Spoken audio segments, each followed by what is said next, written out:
I've spent the last 20 years analyzing the global restaurant business from the inside out. I've studied the consumer habits and actions that feed this business every day. Innovation is found in places where few might look. It's where the real heartbeat of the restaurant business lies. Sometimes it's beneath the known Michelin stars or the glitz and the glamour of the posh addresses of the best restaurant districts in the business. We all face the same thing every day, and that's finding the best value for what we want.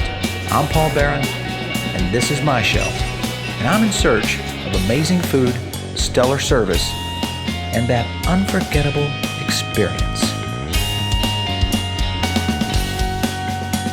Welcome to Table 42.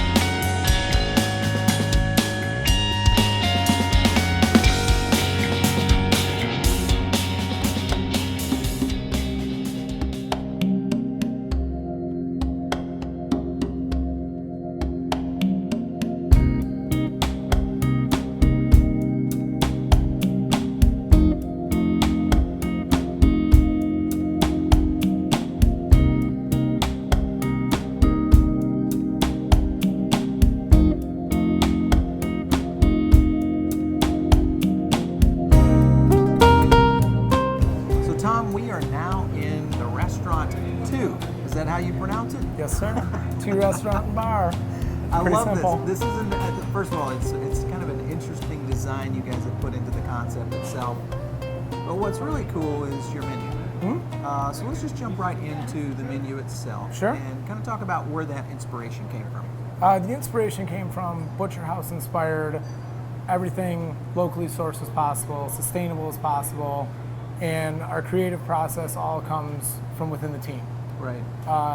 There's a couple of us that really take leadership roles, but from menu start to finish, it's a team effort, and it's a very small group of people that are involved here, and we take a lot of pride in that, and I think it shows in our food. I love that, and how you source things. I mean, talk to us a little bit about, because this seems to be a pretty big movement, farm to fork, just this whole sustainable movement in the restaurant industry, especially in this style of concept where you guys are bringing these really intriguing dishes out there to the public, where they're trying things they may not have normally tried somewhere else. Yeah, it's threefold in a couple of different ways. One being sourcing in the Midwest is awesome. It's so great that we have 4 different seasons to choose from and what comes up, and all of us have spent time, season after season, meeting with the farmers, learning what these people do on a regular basis, learning their schedules and what we can expect from them in 2 weeks, 2 months, 6 months, if anything at all sometimes. Right. So it's very weather dependent, which we get. It's challenging at the same time, and it gives us a lot of creative freedom. Yeah. And we stress on that a lot.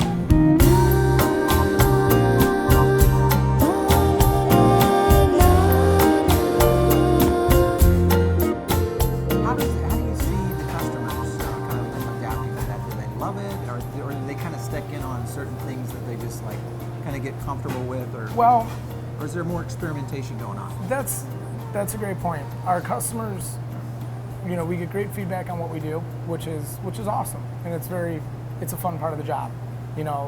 Cooking, you get instant feedback, and that's why we all love to do it. There's no door to the kitchen, as you can see. Right. And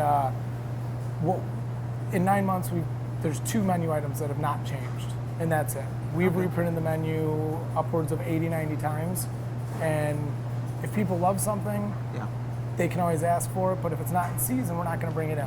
It's that simple. Yeah. So we've broken a few hearts, but they know when to come back.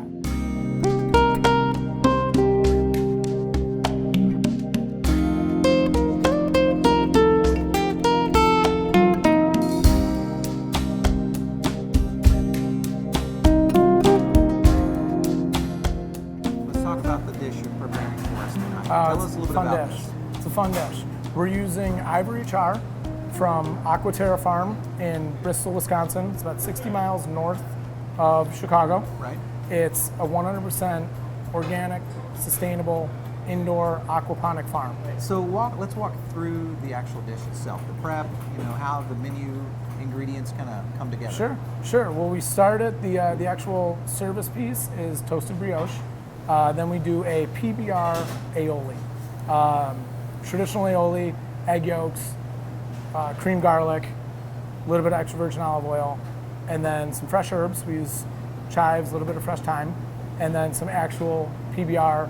We just pour in there, and with your fingers crossed, Mix it all together. hopes that it stays emulsified. Yeah. And in our case, it did. Yeah. Which is nice. I love what you guys are doing here. I think the concept is unique. Thank you. It's again also kind of matching up with where the consumer is really moving to. Sure. But your dining room is pretty cool too. It is cool. Yeah, We it's- got to it's check a fun this one space. out. Let's go.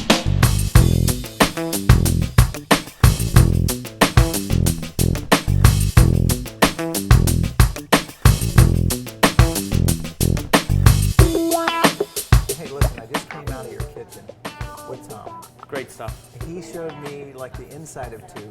You're going to show me the outside of two. Let's start with a drink. Well, let's start with a drink. Well, I'm glad you asked, Paul. Well, first of all, we're going to start you off with one of our signature cocktails. All right. It's called the Wet Hound. So what we have taken are some of the ingredients from the Greyhound and also the Mojito, combining them together and making a very refreshing, up-to-date I love cocktail. this. Let's get on it. Well, let's do it. So first of all, what we want to do is start with mint, fresh mint. Take about a little pinch, about 6 of them. 2 ounces of vodka. 2 ounces of grapefruit juice. That's what makes it the Greyhound. And then what's a mojito without sugar? So you take a bar spoonful of sugar. Basically what we're trying to do is release some of the oils and fragrance from the mint, giving a nice little freshness. So, Shamandu, the obviously the mojito is a classic Cuban drink, Yes. but you've taken it with a different spin. And what was the idea behind this? Well, the idea behind some of the things that we do as far as the cocktails are concerned, we like to take traditional, old school cocktails, Right. but giving them a modern twist to them, Love either it. with different bitters or different ways to look at the actual cocktail, create a deconstruction, similar familiar flavor, but giving them obviously a twist. Gotta shake it pretty good.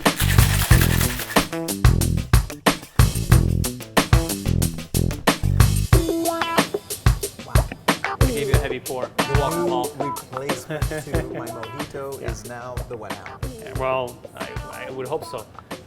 Let's talk a little bit further about how you guys came up with this whole concept. Well, the restaurant's called Two, and it's called Two because there's 2 of us, my partner and I, Yep. and also this is our second restaurant together. Oh, okay. And everything inside, it's seeing its second life, including the restaurant itself, because this was a restaurant prior to us taking over. Interesting. Everything, Okay. including the right underneath, right here, Right? the coaster right there. That's actually one of our old menus. We've cut up and we've utilized, given it a second life. And you guys have really created kind of a whole sustainable feature of the restaurant, you reusing and repurposing a lot of different things in terms of the style and the design. There really is not a whole lot in this restaurant as far as the build out is concerned that was purchased brand new. Everything came from somewhere. This tabletop, it came from a friend of mine has a metal shop, and this is some leftover sheet metal that I went over there and got, and yeah, exactly, got it donated. It was perfect. The bar stools that you're sitting on, those are old shipping pallets. They're old skids. Nice. The chairs in this room in the bar area, they are from a high school. In the dining room, they're coming from a public library. The nice. tabletops are actually old science lab tables from a high school. So Interesting. biology, chemistry, and so on. And so they've taken them, chopped them down, and we are using them as our tables.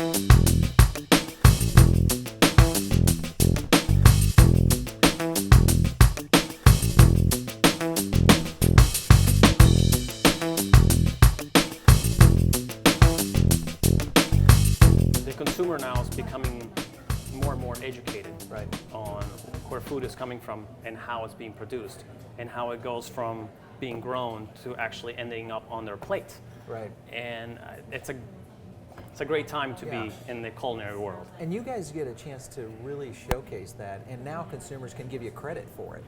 Actually going to the effort that you take to source, look at the types of products and ingredients. That's the cool part, I think, that really ties it all together. You know, it's interesting because for us, we have created a reputation of doing just that. Right. In our menu, you really don't see anything on there that says organic, that says it's grain-free or free range or anything like that. It's when you come into this restaurant, it's just an assumption, and it is. Interesting. It's actually how we get our product. I love it. It's how we eat, so why would we feed you anything different? Right, absolutely. Well, Shamandu, it has been a great time here at 2 tonight. We have had a blast. We got to get to business, though, and that's drinking that drink. Oh, please do. And look forward to seeing you tomorrow. Absolutely. You got to eat, right? You got to come back tomorrow. All right. All right. Pleasure, Paul.